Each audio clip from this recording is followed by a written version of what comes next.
Okay, so as you can see, I installed the shelf, and this is where the 1-inch filter would go on top of. But I don't like the 1-inch filters, so you remove them from each side, just like this.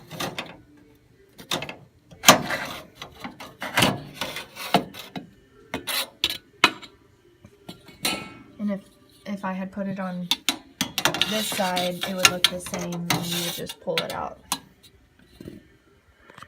So now I'm going to put in the filter, and like I showed you, this is the side that's dirty and collected the dust, and this is the side that you want to have facing up.